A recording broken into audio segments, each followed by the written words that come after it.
Today, we're on the hunt. My dad and I are meeting up with my buddy Kris, who has a talent for coming across odd and interesting trucks and has a little score all lined up for us. But seriously, why do I need another project? Buenos dias! That's a fair question, and the same one my wife has been asking for a while now. But man, if I can sell her, I am not worried about y'all coming around. So let's just call this a City Boys barn find. There it is, gentlemen.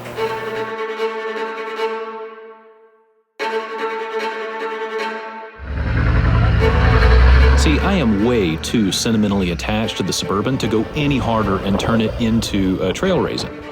So rather than pushing it harder and risk tearing it up, I'm taking the Suburban back to its roots of long-distance camping and adventure, but with all the suspension and gearing from its meathead rock crawling days. If y'all are into the overlanding thing, this one will be way over-equipped, which for me is just right. But that leaves a hole in my lineup. And truthfully, I am just not an easy guy to please when it comes to finding that perfect platform to build and wheel. And I tell you, while this new truck might not be perfect, man, it's going to have to do until perfect comes along.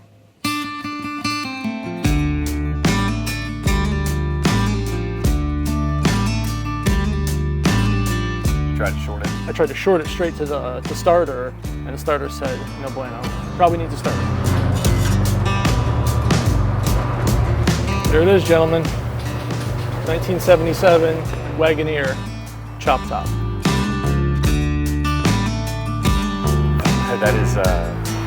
That is really cool. That's a wow. So, factory option chop top, or was this a dealer installed sort of thing? Sure. Yes. It's whatever you want it to be. I brought the compressor, I brought the jump box, I brought all that stuff. So we'll just dig in and we'll see what we can do. Give it a shot. I mean, I haven't tried starting it in We'll try. probably 8 months. Let's take all the stuff off of it. Sounds good. Let's get to it. This is gonna be interesting. Is that a bullet hole?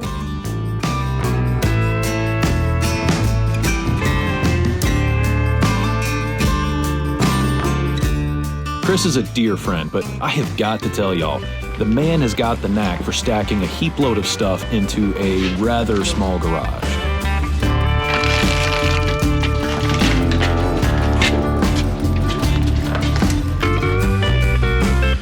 This is a good truck with some useful upgrades like actual gauges and fuel injection. Now the excesses of luxury like carpet and AC are long gone, which to me is all part of its charm. And don't be fooled by all that tube work. That is not a roll cage, but kind of more of a pro forma body structure doing all the work of what was cut out. It's right here. No. No? No. It's America, isn't it? All right, teach me about this big hunk of junk. Yes, This sir. is America, isn't it? This I is don't all- have to answer stupid questions on my own property. I thought that was just a straight piece of weather stripping. It is not. Oh, that's where my scissors went. Pop, did you have the convertible option on your 79? You know, it was an option. Yeah. I forego that for, ours was a little more the traditional hard top from the 79. Yeah. You just didn't have the right Sawzall blades. Just didn't get around to that. Has That's a nice shroud too. HEI ignition. Your Phytech is under there. Yep. Phytech is interesting in that the computer is built into the throttle body. Do what? The computer that controls that fuel injection is in the rear float bowl, I believe. So, okay. Or it's in the front float bowl, one of the two. It needs power and it needs its O2 sensor. That's and interesting. Yeah, and they just run. I mean, I recognize Phytech from some other guys that own squares that run it, and they talk about it's a kind of closed loop, learns on its own. Mm-hmm. I say learns. I mean, it figures out the O2, Yeah, and not too then bad. runs fuel based on what it sees, right? Yep. I wouldn't pick too hard at that. The harder you touch it, the less likely it is to run. Okay. I think this is a really cool piece of gear. What the plan really is, Kris got this and did enjoyed it for a minute, but you were able to acquire other projects that he'll release and reveal all on his own in his time that are very, very cool and go farther to what he wants to do. What I want to do with this is I want to stop beating on the Suburban quite so hard. Like, no more really heavy duty trails for the Suburban.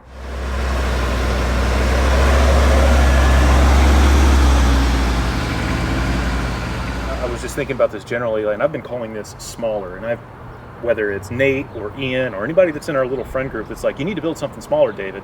So you went with a full-size Jeep. So I went with full-size Jeep. But so just to put it in perspective, this, I believe, is 9 inches skinnier than a JL axle. Axle to axle. Exactly. So this is a wide track truck. Exactly. I'm not a Jeep person, so I'm going to butcher all the terminology. You guys are going to have to be very forgiving on this. We will get there. So yes, interesting facts. Because it is Quadra-Track, which was Jeep's first run at all-wheel drive. This is Quadra-Track 1-speed transfer case. Okay, so no low range. There is no low range. Not the ideal starting point. What I also liked about it is these are, I believe, just about 110-inch wheelbase, 109, something like that, which is what my TJ was. Kris's TJ was a really good piece of gear.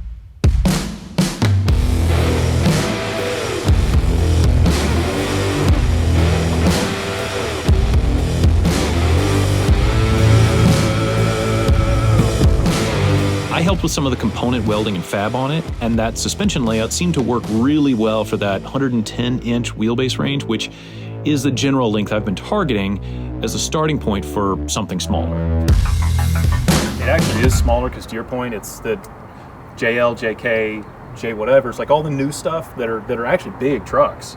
Skinnier bodies than this. Skinnier bodies, but like wheelbase and all that, but, still pretty good sized trucks. Yeah.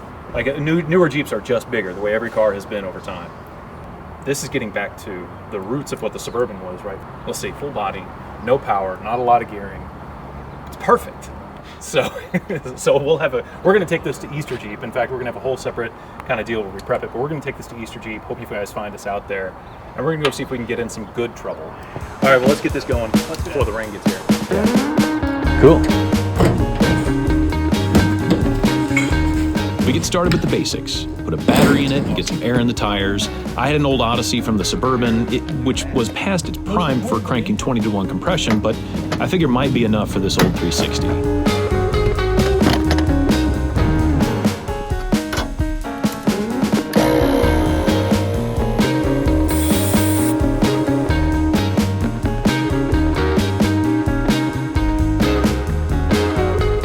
I know. I've seen the new Top Gun. I know how this goes. And then I guess we'll just see what happens when we throw some switches and try to start it.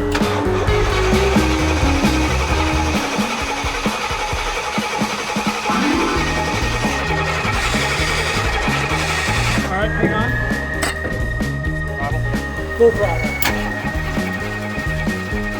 Dig in a little and we're clearly not getting fuel. A little starting fluid at least makes sure we have spark and that it can fire. It wants to fire, it doesn't have any fuel. Here we go. You got one? How about that? All right, hit it, Pop. I feel nothing. Okay, hang on. So the Phytech controls the lift pump and it draws its power from one of the random gauge wires coming off the starter solenoid, as does everything else on the truck. This is going to Vite? Yeah. Oh, yeah. Yep. I'm with you. So if this isn't getting power, then the Vitec's not getting power either. Try it again. Yeah, it's a ground problem right here. So after a few minutes of tracing through that rat's nest, we just opt to make a new temporary wire and try again. All right, before we go and actually try to crank this thing, just a very quick explainer as to what Kris, who moves faster on 12 volt than I can keep up, and my dad have been messing with is the Phytech controls the fuel pump, and we were not getting anything on the fuel pump, right? It makes a good bit of noise, couldn't even feel anything, so no fuel to the engine.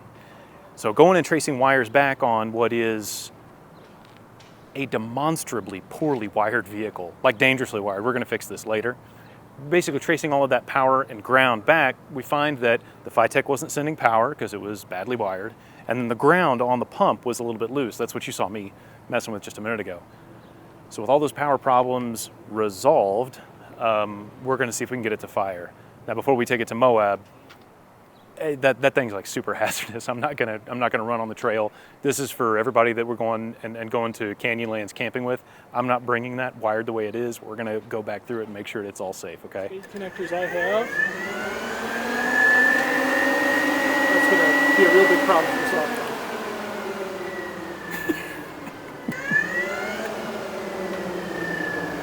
towing it real short. Just for fun, You want to get it to run? just hit the red switch Okay. for me. All right. Clear. Yep. Nope. Hang on here. I didn't hear the fuel pump. There you go. There you go. Just fire it.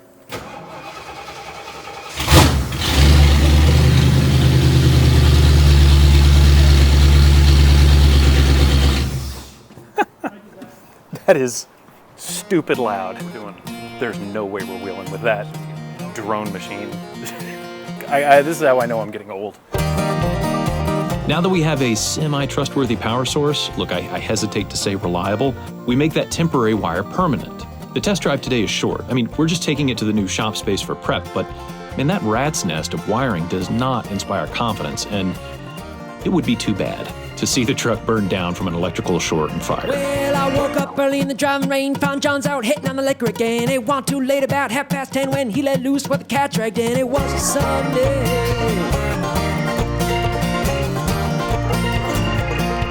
And then morning came in, morning when he tried to make me pay the rent. Said, I ain't got no money for you, can I pay my way with these dancing shoes? Thought I was kidding.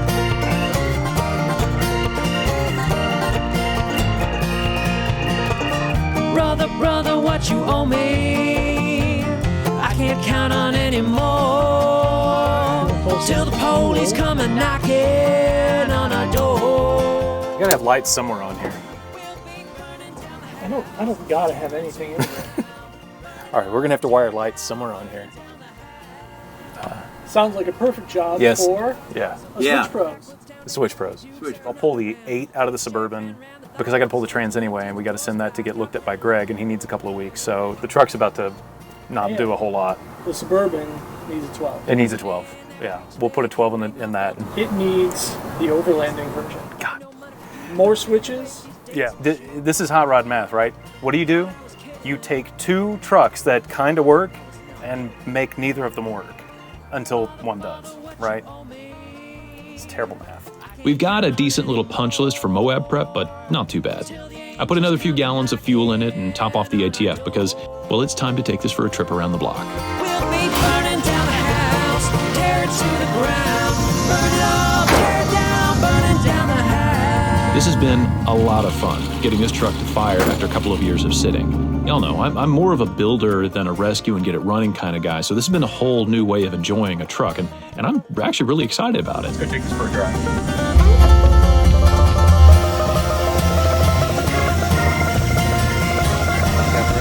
Yeah, it's got brakes. This is going to be a lot of fun. I don't have other words for it right now, except that I haven't had a new truck in a while, a long time.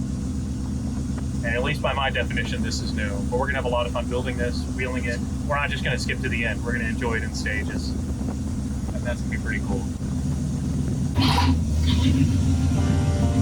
God, this thing needs a muffler. So loud. The world outside is mad and cold.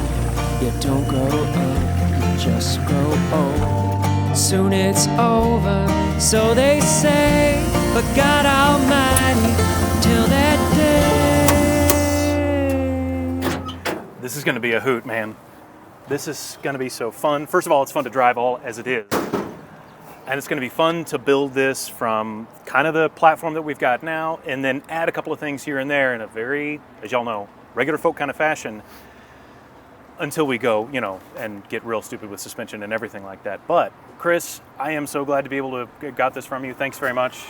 This is just absolutely tops. I'm excited to get this transferred to him. Also, how many times do you think he says regular folk in a video? Golly. Yeah, okay. There's going to be a counter maybe next time. But whatever we do next time, y'all will see it here. And so appreciate y'all being here. And until next time, take care. We'll be burning down the house, tear it to the ground, burn it up, tear it down.